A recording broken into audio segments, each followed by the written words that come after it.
ګوته په خوله وټول خوبان د فلک کله چې سر کاوه جانان د فلک د ژوند لار تلی نشي دغسې شپه بله وړاندې کوونکی مولوي محمد یاسین فهیم ګوته په خوله وټول د ژوند لار کله چې سر کاوه جانان د فلک دا نظاره بیانېدلی نشي دغسې شپه بله راتللی نشي. بسم الله الرحمن الرحيم. الحمد لله رب العالمين حمد الشاكرين، الصلاة والسلام على سيد الأنبياء والمرسلين سيدنا ونبينا وشفيعنا ومولانا محمد وعلى آله وأصحابه الطيبين الطاهرين. قدرمنو اوریدونکو د ژوند د لارې د خپرونې مینوالو السلام علیکم ورحمت الله وبرکاته. ستاسو روغتیا خوشحالي د پاک رب نه غواړم، په دې هیله چې د صحت او عافیت جامې په تن ولرئ او خوشحالي مو په برخه وي. قدرمنو اوریدونکو دا دی زه محمد یاسین فهیم د ژوند د لارې د خپرونې په وړاندې کولو کې ستاسو په خدمت کې یم. زموږ د نننۍ خپرونې موضوع ده د الله رب العزت سره شریک نیول. نو قدرمنو اوریدونکو، مسلمانانو ورونو او خویندو، تر ټولو ګناهونو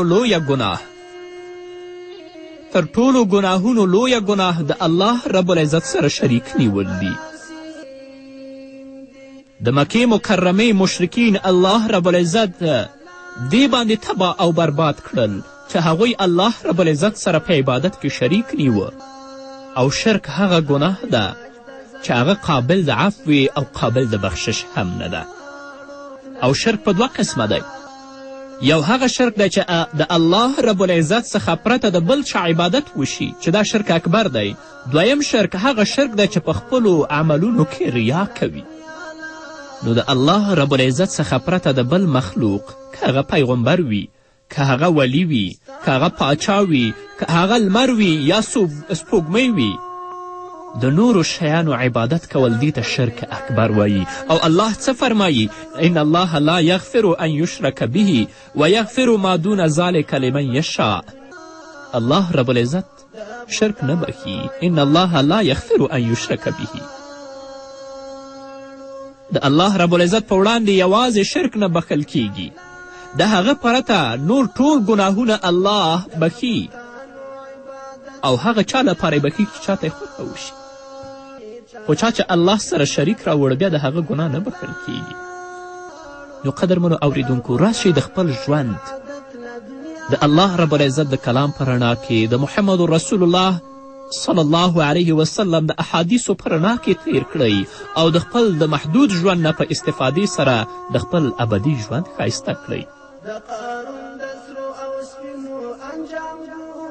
که زیارت ته ځئ هم په اسلامي چوکات کې لاړ شئ، دعا ورته وکړئ ځئ. که یو عالم و یو پیر څخه ځئ هم د هغې احترام په زړه کې وساتئ، پښو کې ځان مه غورځوئ، د هغې عبادت مه کوئ، سجدې ورته مه کوئ، ځکه دا شرک دی او الله داسې عمل هیڅ چېرته نه بخي. الله رب العزت په بل ځای کې فرمایي ان الشرک لظلم عظیم. الله وایي بېشکه شرک ډیر لوی ظلم دی چې د دې نه اوچت ظلم په دنیا کې بل نشته. همدارنګه الله رب العزت په بل ځای کې فرمایي انه من یشرک بالله فقد حرم الله علیه الجنه ومأواه النار وما للظالمین من انصار. الله رب العزت فرمایي چا چې د الله سره څوک شریک وګڼه، الله رب العزت به په هغه باندې جنت حرام کړي. او الله فرمایي چې د هغه استوګنځای چې هغه به پکې اوسي هغه جنت نه دی بلکې جهنم دی. او دا ظالم دی او ظالمانو لپاره څوک مرستندوی نشته چې په آخرت کې د دې کومک وکړي. الله رب العزت په موږ باندې رحم وکړي. که موږ او تاسو د الله رب العزت کلام مطالعه کړو نو تقریبا 165 آیتونه دي چې په هغه کې الله رب العزت د شرک ذکر کړی او شرک پکې غندلی دی. محمد رسول الله صلی الله علیه وسلم فرمایی دا حدیث ده چې بخاري او مسلم دواړو روایت کړی. الا انبئکم باکبر الکبائر ثلاثا قالوا بلى يا رسول الله قال الاشراك بالله ووقوق الوالدين وكان متكئا فجلس فقال الا وقول الزور الا وشهادة الزور فما زال يكررها حتى قلنا سكت. رسول الله وایي چې آیا تاسو ته د ټولو څخه د 3 لویو ګناهونو خبر در نه کړم؟ صحابه و کرامو محمد رسول الله ته وفرمویل نه یا رسول الله موږ ته خبر راکړه. پیغمبر علیه الصلاة والسلام ورته ویل د خدای سره شریک نیول. دویم د مور و پلار نافرمانی چې د دې نه لوی ګناه نشته. محمد رسول الله په دې وخت کې تکیه وهلې وه. بیا رسول الله کیناستل. بیا یې ویل چې خبردار دروغ او د دروغو شاهدي هم په لویو ګناهونو کې ده. صحابه کرام فرمایي چې رسول الله به دا خبره بیا بیا ویله تر دې پورې چې موږ ویل چې اوس رسول الله صلی الله علیه وسلم چوپ شوی و. نو دا شرک اکبر دی چې څوک په عبادت کې د الله سره شریک کړي. الله به خالق د ټولو کائناتو ګڼي، مالک به د ټولو کائناتو ګڼي، خو څوک به هغه سره په عبادت کې شریکی یا پیر یا مرید هغه ته به هم سجده کوي. دویم هغه شرک دی چې په کارونو کې ریا ځان ښودنه. څوک چې په خپلو کارونو کې او همدارنګه په خپل نیکو کارونو کې ریا او ځان ښودنه کوي دا هم شرک دی. لکه الله رب العزت فرمایی فمن کان یرجو لقاء ربه فلیعمل عملا صالحا ولا یشرک بعبادت ربه احدا. سورت کهف کې انشاءالله 110 آیت دی. الله رب العزت فرمایی که څوک د خپل پروردگار سره د یو ځای کېدو په هیله وي نو هغه د ښه عملونه وکړي. که څوک د خپل پروردگار سره د یو ځای کېدو په هیله وي نو هغه د په دنیا کې نیک عملونه وکړي او په بندګي کې د خپل پروردگار څخه پرته څوک شریک نه کړي. یعنی هیڅ څوک د ریا لپاره باید کار ونه کړي. همدارنګه رسول الله صلی الله علیه وسلم فرمایلی دی ایاکم والشرک إياكم والشرك الأصغر قالوا يا رسول الله وما الشرك الأصغر قالوا الرياء يقول الله تعالى يوم يجازي العباد بأعمالهم اذهبوا إلى الذين كنتم تراؤونهم بأعمالكم في الدنيا فانظروا هل تجدون عندهم جزاء. رسول الله وایي چې تاسې د واړه او د کوچني شرک څخه ځان وساتئ. صحابه وویل چې ای د الله رسوله کوچنی شرک څه شی دی؟ رسول الله ورته وفرمیل چې ریا ده. د قیامت په ورځ چې کله الله رب العزت خپلو بندگانو ته د عملونو بدلې ورکوي ریاکارانو ته به وایي تاسو هغو کسانو ته ورشئ چې په دنیا کې به مو عملونه هغوی ته ورښودل او ورسره وګورئ چې آیا هغوی سره د ستاسو د عملونو بدلې شته او که نشته. الله رب العزت دې موږ ته په اعمالو کې اخلاص او صداقت راکړي. همدارنګه محمد رسول الله صلی الله علیه وسلم فرمایلی دی یقول الله من عمل عملا اشرک معی فیه غیری فهو الذي اشرک وانا منه بری. رسول الله فرمایلی چې الله وایي څوک چې یو داسې کار وکړي چې په هغه کې زما سره شریک ونیسي زه د ده څخه بیزاره یم. په بل حدیث کې محمد رسول الله صلی الله علیه وسلم فرمایلی دی څوک چې د چا عیبونه ښکاره کړي، څوک چې په دنیا کې د چا عیبونه ښکاره کړي الله رب العزت به د هغه عیبونه هم ښکاره کړي او چا چې په خپل کار کې ریا وکړه الله رب العزت به د هغه کار د ریا لپاره وګرځوي، هغه لپاره به کوم اجر و ثواب نه وي. نو ریا هم شرک اصغر. هر عمل چې کوئ قدرمنو اوریدونکو مسلمانانو ورونو او خویندو په خپلو نیکو عملونو کې د الله رضا لټوئ چې الله رب العزت زموږ نه راضي شي، پروردګار زموږ نه راضي شي او دا کم عمل چې موږ په دنیا کې کوو الله د دې بدله موږ ته په آخرت کې راکړي. د ریا نه د بدبختي نه ځان په دنیا کې وساتئ تر څو چې الله زموږ نه راضي شي. همدارنګه د حضرت ابو هریره رضی الله تعالی عنه څخه روایت دی چې رسول الله فرمایلی دی رب صائم لیس له من صیامه الا الجوع و رب قائم لیس له من قیامه الا السحر. ډېر روژه نیونکي داسې دي چې روژه نیسي خو هغو لپاره غیر د ولږې نه د بل شي بدله نشته ده، یعنې ګیډې به یې وږي. همدارنګه ډېر لمونځ کوونکي دي چې په دنیا کې هغوی لمنځونه کوي، خو هغو لپاره صرف د ولاړې او د ستړتیا څخه پرته هیڅ شی په لاس نه ورځي، ځکه هغوی په خپل عمل کې اخلاص نه لري. او هغه څوک چې په خپل عمل کې اخلاص نه لري، صداقت نه لري، هغه لپاره په آخرت کې کومه بدله نشته، بلکې د الله په عذاب او د الله په غضب کې به ګرفتاروي. نو الله رب العزت دی زموږ نیک عملونه خپل رضا دپاره وګرځوي، او هغه عملونه چې موږ کوو الله دې موږ ته په زړونو کې اخلاص او صداقت راکړي، تر څو چې الله رب العزت هم په دنیا کې او هم په آخرت کې زموږ نه راضي وي او زموږ د نیکو اعمالو بدله په آخرت کې راکړي. نو قدرمنو اورېدونکو، اوس به راشو دمې ته، د دمې نه وروسته بیا هم زموږ خپرونه دوام. ګوته په خوله وټول خو باند فلک، کله چې سر کاوه جانان د فلک، دا نظاره بیانېدلی نشي، دغسې شپه بله راتللی نشي. ګوته په خوله وټول خو باند فلک، کله چې سر کاوه جانان د فلک، دا نظاره بیانېدلی نشي، دغسې شپه بله راتللی نشي. قدرمنو اورېدونکو، بیا هم تاسو ته ښه راغلاست وایم.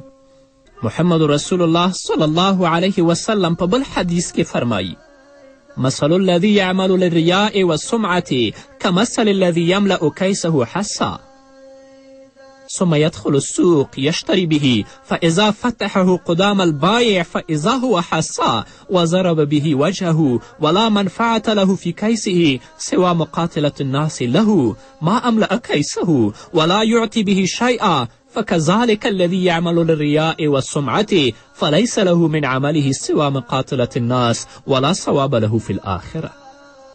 محمد رسول الله صلی الله علیه وسلم فرمایي هغه سړی چې یو کار د ریا او شهرت دپاره کوي، که مانځه ته ځي هم ګوري چې ما خلک ویني چې فلانی جمعې ته لاړه او مانځه ته لاړه، یا نفلونه کوي، یا روجې نیسي، یا صدقات ورکوي، خو دا کار د الله رضا لپاره نه وي، بلکې د ریا او د شهرت لپاره وي.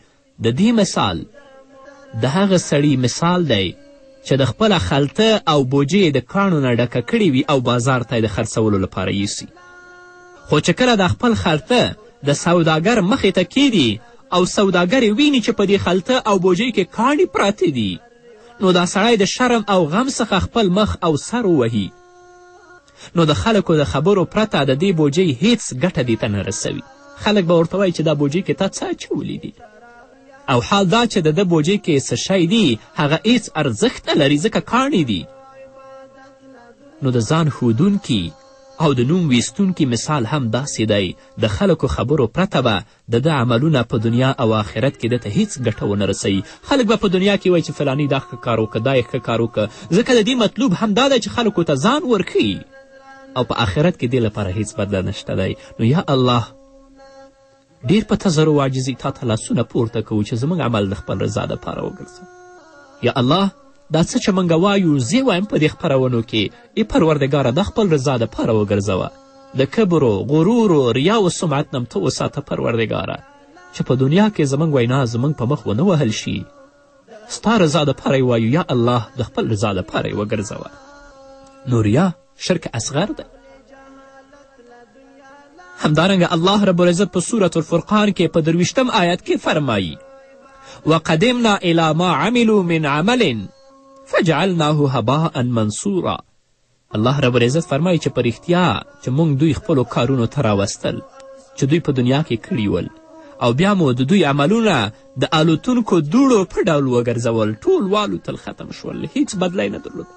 کم کارونه چې دوی په دنیا کې د ریا لپاره کړي وو، د الله رضا د هغو مطلوب نه وه، نو دا ریاکاران به د آخر په ورځ د خپلو عملونو ته راوستل شي، خپل عملونه به دوی ته ور وښودل شي، او بیا به د دوی عملونه د هغو دوړو په شان شي چې هغه باد پورته کوي، نو د دوی عملونه به مغشې شي، دوی لپاره به هیڅ کومه بدله او اجر ثواب پکې نه وي. هغه کارونه چې د الله د رضا دپاره نه وي هغه ثواب نه لري، او د هغو دوړو او ذراتو په ډول دي چې د لمر په وړانګو کې ګرځي را ګرځي ختمیږي. هیڅ کم ثواب نه لري. همدارنګه عدی بن حاتم طایی د محمد رسول الله صلی الله علیه وسلم نه روایت کوي چې رسول الله صلی الله علیه وسلم وفرمیل د قیامت په ورځ به ځینې خلکو ته د جنت د تللو حکم وشي چې تاسو جنت ته لاړ شئ. نو جنت ته به نږدې شي، عین تر دې چې د جنت بوی به د دوی په پوزو باندې ولګیږي. د جنت ښکلې ماڼۍ او هغه شیان به وویني چې الله رب العزت د خپلو نیکو بندګانو لپاره هلته جوړ کړي دي. دا ټول شیان به په جنت کې وویني او بیا به ورته آواز وشي چې بیرته راوګرځئ. دوی بیرته راوګرځوئ د جنت نه. دا جنت د دوی په برخه کې نشته. په داسې حال کې به دوی بیرته راوګرځوي چې ډیر خفه او پښیمانه به وي او داسې کار به نه مخکینیو سره شوی وي او نه به وروستنیو سره وشي. دوی به وایي چې یا الله، دا به موږ ته آسانه وه چې مخکې له کتلو د هغو شیانو چې خپلو دوستانو ته دې جوړ کړي دي موږ د دوزخ ته داخل کړي وای. دوزخ ته تګ او عذاب به موږ ته آسانه وای. الله به ورته وایي دا هغه شیان چې ما تاسو ته تیار کړي ول، دا هغه شیان دي چې ما تاسو ته تیار کړي وو، خو تاسې به چې کله یوازې شوئ لوی لوی ګناهونه به مو کول. چې کله به یوازې شوئ لوی لوی ګناهونه به مو کول، خو چې کله به د خلکو سره یو ځای شوئ هغوی ته به مو داسې عملونه ښودل چې ستاسې په زړونو کې به نه ول. یعنې چې کله به یوازې وئ ښه په بدو عملونو باندې به ګرفتاروئ. د الله ویره به په زړه کې پرته نه وه، خو چې کله به خلکو سره یو ځای شو بیا به نیک کارونه کول چې موږ ډېر نیکان یاستو. د خلکو نه به ډارېدلی خو زما څخه به تاسو نه ډارېدلی. د خلکو عزت به مو کاوه خو زما عزت به مو نه کاوه. تاسو به د هغوی لپاره کارونه کول خو زما لپاره هم چیرته تاسو هم ګناه پرې نه ښودله. نن ورځ به زه تاسو ته دردونکی عذاب درکړم او د خپل ثواب نه به تاسو زه بې برخې کړم. الله دې موږ ته د نیکو اعمالو توفیق راکړي په سر و په علانیت کې. په هر ځای کې چې یو هلته دې د الله رب العزت ویره زموږ په زړه کې پرته وي. په هر ځای کې چې یاستو د الله ویره زموږ په زړه کې پرته وي. که د خلکو په منځ کې یو، که خپل کورنۍ کې یو، که په سفر کې یو، په هر ځای کې د الله ویره ښه شی ده.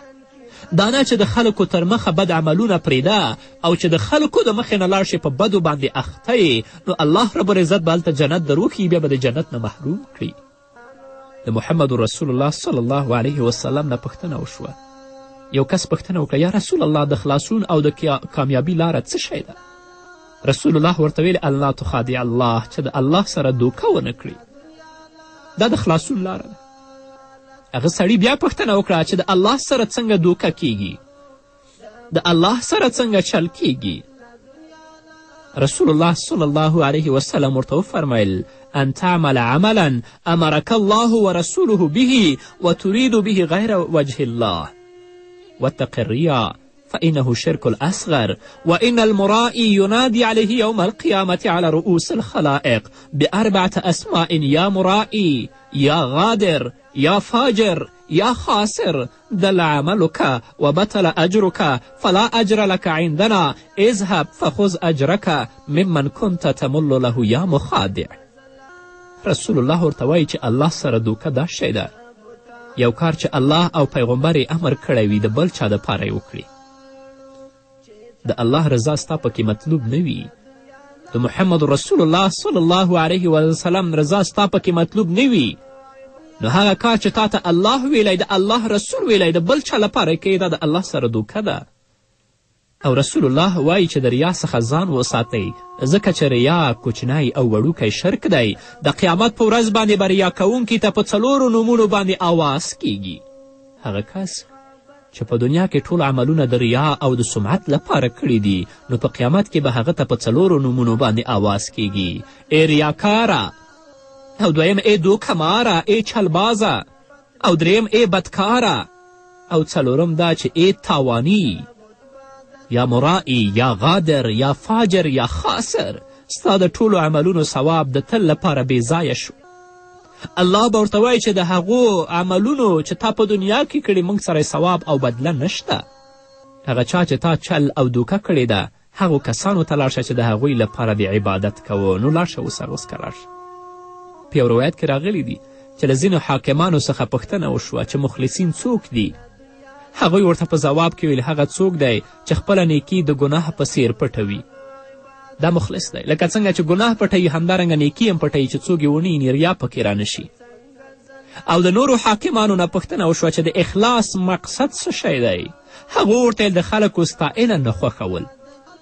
د اخلاص مقصد دا دی چې د خلکو ستاینه نه خوښوي، چې خلک دې زما صفت وکړي. همدارنګه فضیل بن عیاض رحمه الله فرمایي د خلکو د وجې د یو عمل پرېښودل ریا ده او کول یې شرک دی، او د دې دواړو څخه ځان ساتل اخلاص دی. د خلکو د وجې د یو عمل پرېښودل ریا ده او کول یې شرک دی، او د دې دواړو څخه ځان ساتل اخلاص دی.